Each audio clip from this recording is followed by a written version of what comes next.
Ladies and gentlemen, welcome back to an emergency podcast episode of Full Steam Ahead. I'm your host, Zoe. Co-host Cantu held it down on the last episode for Yeah, everybody out there. Just it's good to wanted have to you get, back for sure. yeah, just wanted to let everybody know I'm out. I'm okay. Just family passing in our family, like I said. So that's why I was taking a little bit of time off, but came back and next Astros thing you didn't let you know, get a time off. exactly that's what I'm saying. Kyle Tucker traded to the Cubs, the Chicago Cubs.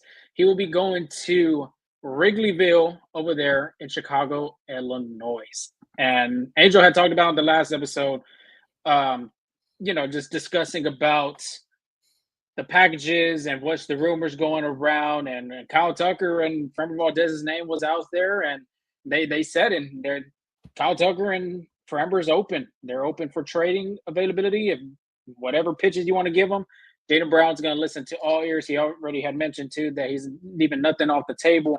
And sure enough, this trade coming in from the Chicago White Sox, Kyle Tucker traded to the Cubs. I said White Sox, silly me, to the Cubs. And the Astros receiving third baseman slash, I would say, really infielder Isaac Paredes, First right-handed baseman. pitcher. Yeah, that's what I'm saying. Corner infielder. Right-handed pitcher Hayden Wesneski, not Mike Wazowski. Hayden Wesneski, and this is a big one I think for the Astros. The 14th overall pick in last year's draft for the Chicago Cubs, third baseman Cam Smith. Yeah. I was having dinner. I mean, well, not really dinner, lunch with the family at the time because I had just recently graduated as well. And when this had happened, my mom had told me, she's like, hey, Astros traded away Kyle Tucker. I'm like, oh, shit. Yeah. I was I was at work, just got back from uh directing a field trip. My phone was dying, and then I was like, all of a sudden I see the news. I was like, yep. I mean, as projected, I guess. Yeah, I think everybody had seen this coming. Jose Ortiz, like somebody had mentioned, like I think Angel had put on there, Tony Yayo. Jose Ortiz was right. And Jose Ortiz had mentioned in less than 48 hours, he wouldn't be surprised if the Astros would trade Kyle Tucker. And sure enough, Tucker is off the board. I'll get your thoughts here in a minute. I'll give my thoughts real quick. I gave you, what I had put in my opinion in the last episode for you to say. I think this is a good trade. It is a good trade because after you saw the deal that Juan Soto received from the New York Mets, $765 million, which is a record-breaking deal, potential to go $800 million. Kyle Tucker is one of those guys that is very underappreciated. That not a lot of teams know him, but the Astros have so many superstars like Alex Bregman, Jose Altuve, Jordan Alvarez, and then Kyle Tucker. I mean, this is a guy that Angel mentioned, 5-tool player could do with the speed, defense, hit for contact, power. His arm is really well. Gold Glove winner, Silver Slugger, 3-time All-Star. I mean, the guy's a winner. And Yep. when you have that on your roster, knowing that more than anything that you're not going to sign him over. I mean, the Astros record, long-term deal has been 156 million, if I'm not mistaken, or 151. You know that the Astros are potentially really not going to sign Kyle Tucker to an extension over that amount of money Okay. because this is an Angel said 400. I believe this guy is going to get 500. Soto and Tucker, when you compare them together, of course, Soto's still a little younger. His bats are really well, disciplined at the plate as well. I mean, Tucker's the same way. Tucker just has better defense, steals a lot of bases. This is a guy that has the potential to go 30 for 30. And honestly, like I said, like I mentioned, I think this was the right move for the Astros because you do not want to miss on the opportunity after this offseason, not get anything back in return, knowing that Kyle Tucker is going to really test that free agent market coming in 2025. Yeah, I agree with you 100%. I like the trade because it addresses the needs that the Astros need. Now, they needed some pitching help. Wozensky helps that happen. They needed a stronger farm system. Bringing Chas Smith helps that out. You need a corner infield, and mind you, I said corner infield, like you were saying. You bring Isaac Paredes because although they got Isaac Paredes, who's traditionally a third baseman, this honestly, I feel this trade makes signing Alex Bregman a lot more reasonable to me. because Isaac Paredes, when the Astros were looking at him at the trade deadline last year, he wasn't playing first base. Alex Bregman was there, right? Mhm. Now you might be thinking, okay, well now the Astros don't have a great infield because now you got party like at the moment right now you have either Chas McCormick or Mauricio Dubon playing uh, right field. You have Jake Meyers at center, and then platooning with Jordan Alvarez in the outfield over there too. However, Kyle Tucker was projected to make over 15 million this year. That's gone. That's money saved up to either sign Bregman and then or play with the outfield market. Like maybe a Santander now becomes reasonable. Honestly, but that's a guy I mentioned earlier because that money that was given to Tucker can now go to Santander or other guys like that. So I think it's a good trade. I think it helps the Astros. Yes, losing Kyle Tucker, like you said, it's a great superstar, fan favorite. A lot of fans out there are, in disbelief, but honestly, here at Full Steam Ahead, we saw it coming. And I think it was a win-win for both teams. Now, if I'm the Cubs, I'm trying my best to resign Kyle Tucker. But if I'm Kyle Tucker, I'm testing that market. I'm testing that market, getting all the chump change unless the Cubs throw a big offer that you cannot resist, right? But I like it. I think Paredes is going to be really good in the Nationals uniform. Pulls the ball, a lot of doubles, either a lot of homers or doubles off that Crawford box is going to, I see coming. But don't sleep on Wesneski. I think that's a great pick. It's his third year in the league.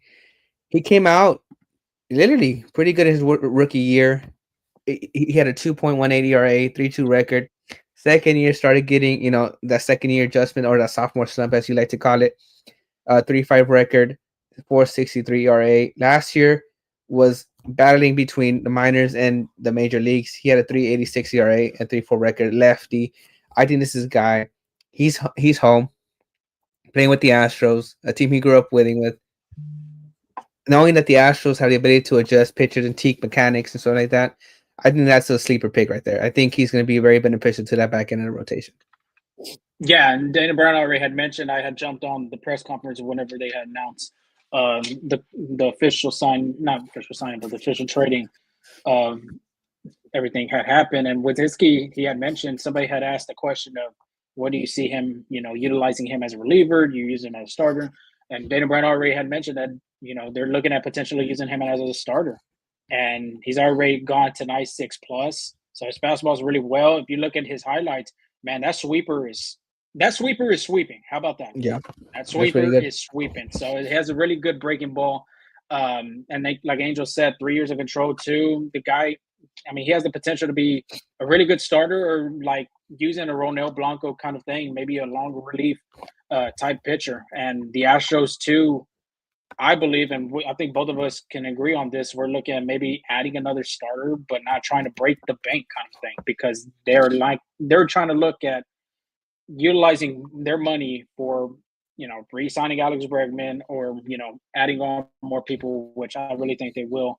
But yeah, with Cy-Fair alum. So this guy's a Houston product, went to Sam Houston State University, Bearcats, over there in Huntsville, Texas. So this guy's Houston everything all about Houston. So I think he's going to fit in really well. Favorite pitcher, if you did not know, the Wizard, Roy Oswalt. So he grew up watching the Astros play, I'm guessing back in them 2000 type of days. But just a little bit add on Isaac Paredes too, that Brown had mentioned. More than likely, you're going to see him probably in the middle part of the lineup. And he's looking at a guy that can hit 25+ home runs. And I believe, I'll go a little bit over that. I think he could hit 30+ with the Crawford boxes. And this is a guy that. Go ahead. Finish. I was gonna say Dana Brown and the Astros have been looking at him since last trade deadline. You already mentioned too, with Alex Bregman in the lineup still at that time with Houston, they were going to put him at first base. I don't know if it's going to be a priority for them to continue and try to see if they can get Bregman. Of course, I think they're still going to go and try to find a way to get him extended. But at least now that if no deal falls with Bregman, you got a guy at third base you could put in Paredes, and then first base, right field. There were some question marks still there.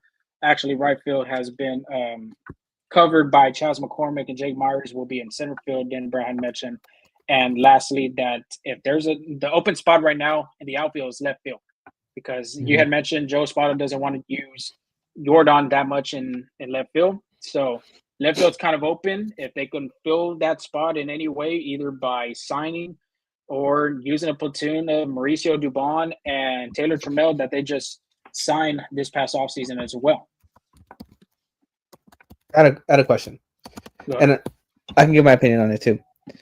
If the Astros don't sign Alex Bregman, Isaac Paredes plays first base. They bring in Christian Walker or first baseman in like Christian Walker. Mm-hmm. Do you think their base is an upgrade? I will say yes. It's an upgrade. It's an upgrade because, and I'm just going based on home runs here. Isaac Paredes hit 31 home runs in 2023. The last time Bregman hit over 30 home runs, it was in 2019 when he hit 41. Mm-hmm. After that, sorry, it's my. If you hear the Amber Alert, we can hear the Amber Alert. My grandpa left his phone in here, so I'm sorry about that. But the last time Alex Bregman hit more than 30 home runs was for 2019.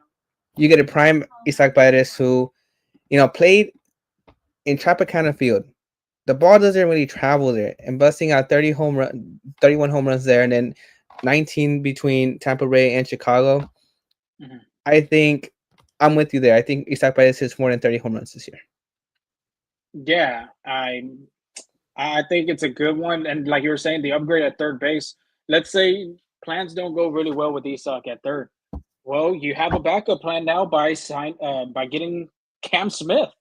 Yeah, and this is a guy that Dana Brown was very high on. He said he's been watching him play since March and spring.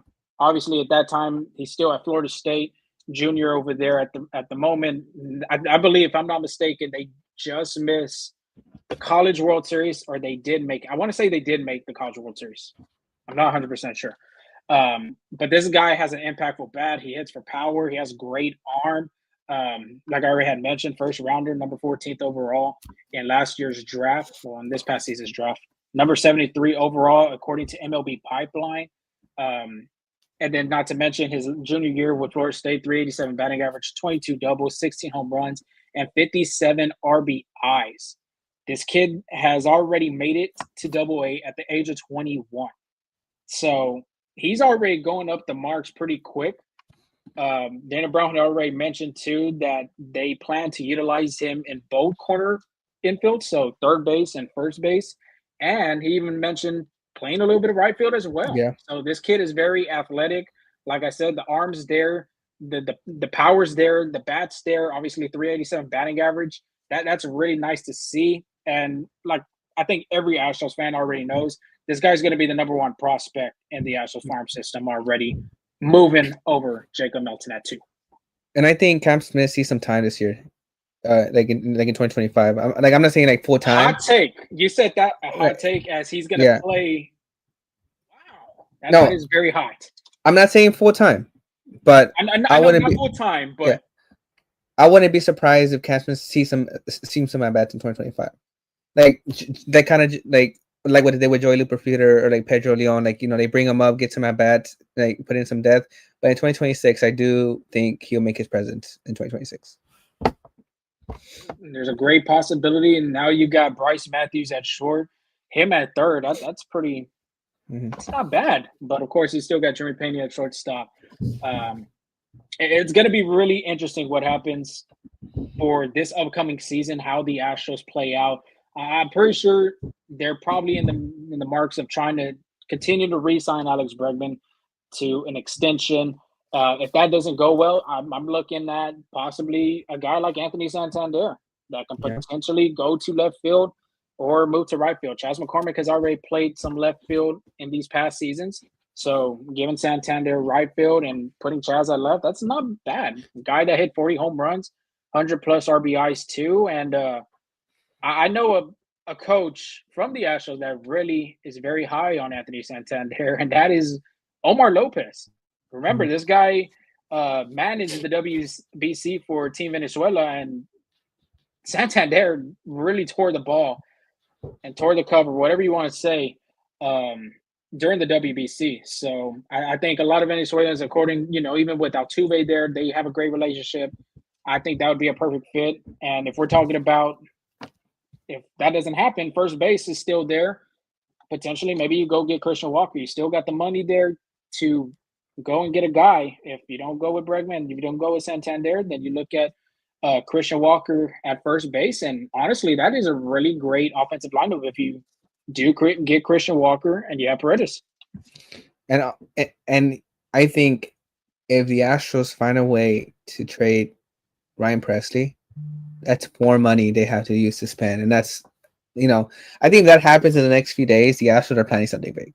I think they're able to get Ryan Presley. That opens the door to honestly more than one top prospect, like top free agents. I mean, that doesn't leave sense. I feel like if you're able to get rid of Presley now, it opens the door for why not both Santander and Alex Bregman, or why not both Christian Walker and Santander? I think you can kind of play with those numbers a little bit more, and don't feel like you're so handcuffed. Like, I can't do this because I have this person I got to pay or anything like that. So good move. Now I'd say next step, signing someone, but also trying to deal Ryan Presley. Yeah, I think the Astros will still continue to do that. Tony Ayo, 33. Yes, 33 years old. He also mentioned Paredes is only making $3 million in 2025, so that really helps. He's actually projected. This is per Sports Track. He's projected to make over $6 million in 2025. No, so $6 million, yes. Yeah. Again, this is per Sports Track. Well, I mean, still, you save what, $17 million arbitration for Kyle Tucker. That's $11 million you save right there. And it could have been more than $17 million, honestly. Like, he made $15 million last year. I was thinking, I guess $17 million would be a good accurate number. And this was the best package, I would say, for the Astros to do. What do you think? Sorry, go ahead. Never mind. No, I was just gonna say the Yankees pull out that package of not putting a lot of top 30 prospects in an article from the NewJersey.com, I would say. Excuse me. And then the Phillies, somebody had put a projected kind of package revolving. It was Alec Bohm, Nick Castellanos, and another prospect. And to me, I don't think that was the best package because Bohm had one good season. I'm not saying that Bohm isn't the best third baseman out there, or he can have the potential to be one of the best, but you need to have a little bit more. Paredes kind of had already shown all-star caliber, had an all-star year last season with the Rays. Even 2 years ago, he was a really great hitter. And then Castellanos is already kind of getting a little older, really not the best defense. His bat's kind of middle par, I would say. It's not the best. So getting a prospect to boost your farm system. Now, I don't think the Astros are going to be last in that farm system. So getting a guy like that, getting a guy at third or potentially at first base with Paredes, and especially the way that he'll hit to the Crawford boxes, being that pull hitter. And then Wesneski helping out the bullpen or being in that starting rotation for now, because you don't know how everybody's rehab is going. We don't know if Luis Garcia is prepared for the 25 season. Same goes for Lance McCullers Jr., even though he's been posting videos. So you have that safety blanket, I would say, right there, just to make sure, okay, we don't get Bregman, we got a third baseman.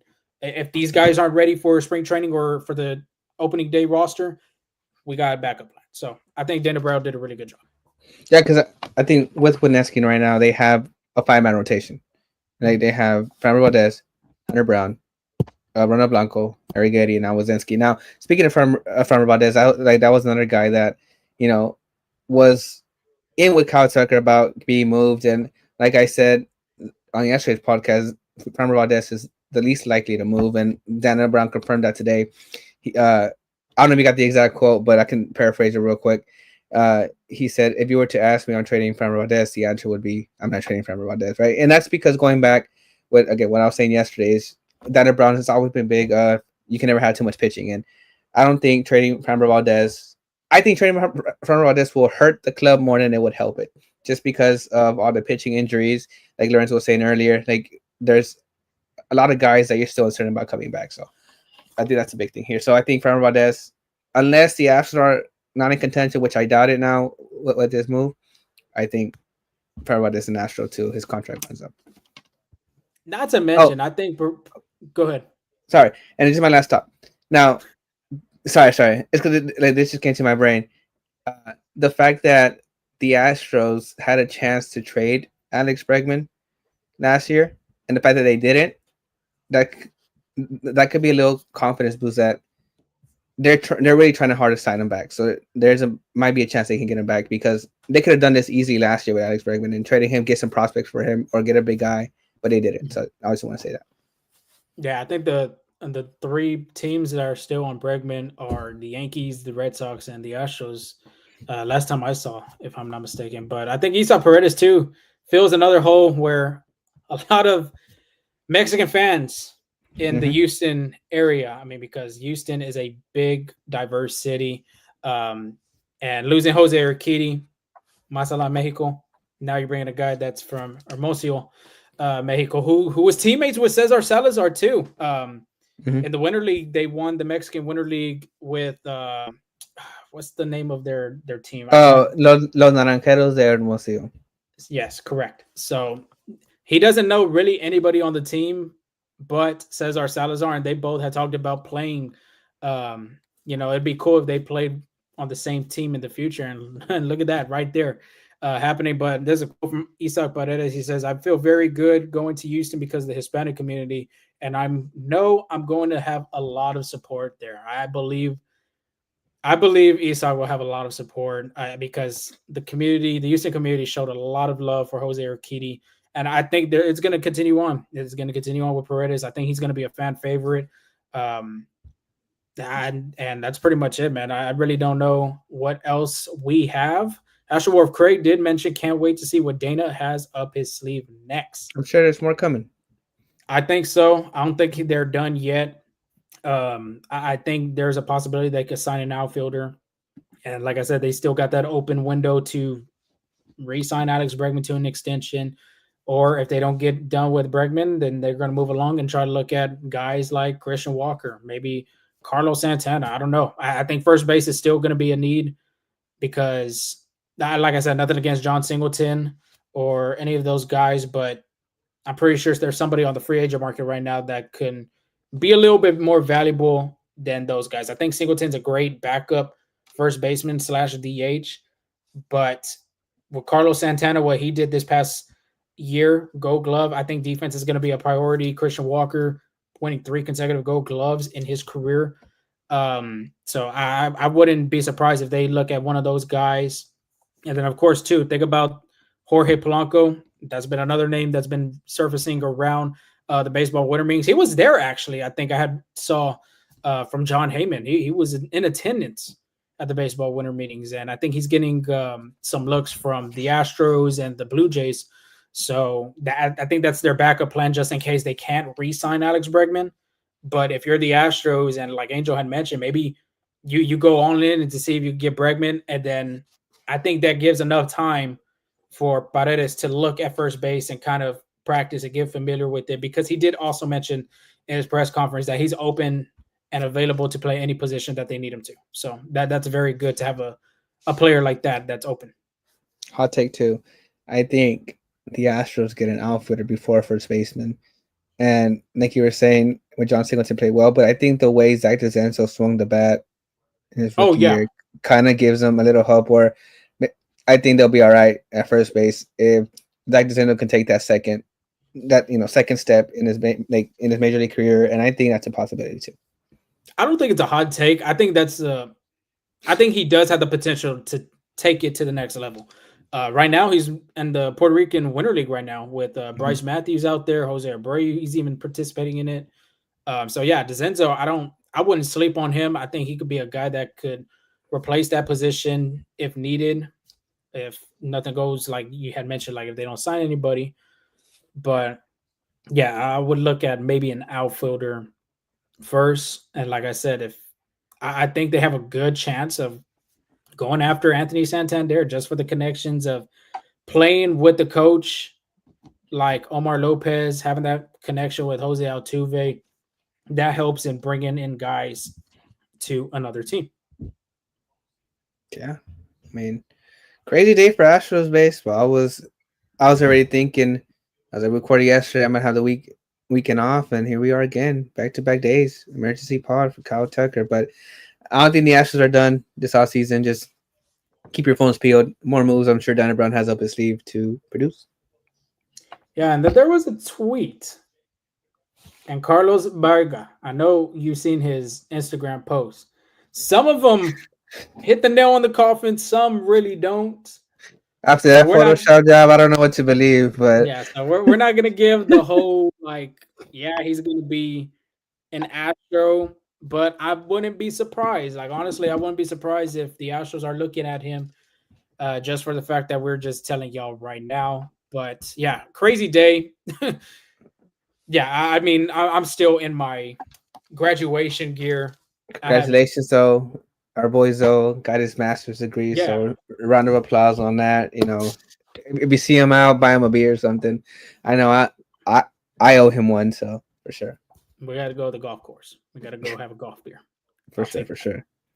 But I think that is the end of our show. Like we said, we're not going to make it a podcast episode. If you want to tune in and look back onto the episode that we did, just come back on YouTube and we'll have it there for everybody to listen to our thoughts, what are the moves, and all that type of stuff. We'll have to see what the press conference is for these guys, to see when they get the Astros uniform on and talk to the media and all that. They kind of already briefly did that, but I wonder if they will have that press conference with Dana Brown. I don't know if Jim Cran will be in attendance, but I'm pretty sure Joe Espada would be there. But thanks again. I know this is a Friday night, so y'all go out there. Have your some new fun. Nickname.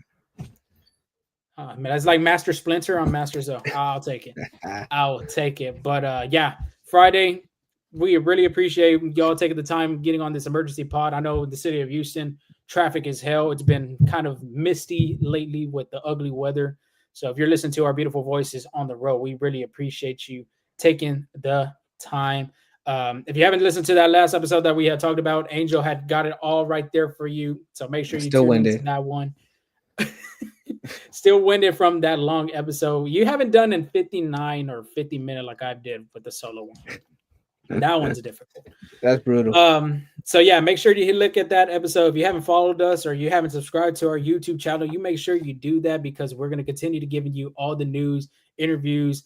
Like we said, we're going to get some interviews coming on with this off season leading into the next season, as we are how many days? Like 28 or 18 days from the new year, dude. That's insane. I was like, that math ain't mathing. I was like, well, I'm looking at like the top screen of my Mac. I'm like, okay, 13. I'm not trying to do the plus math right now on the top of my head. But yeah, it's going to be a new season. We'll have them interviews out there.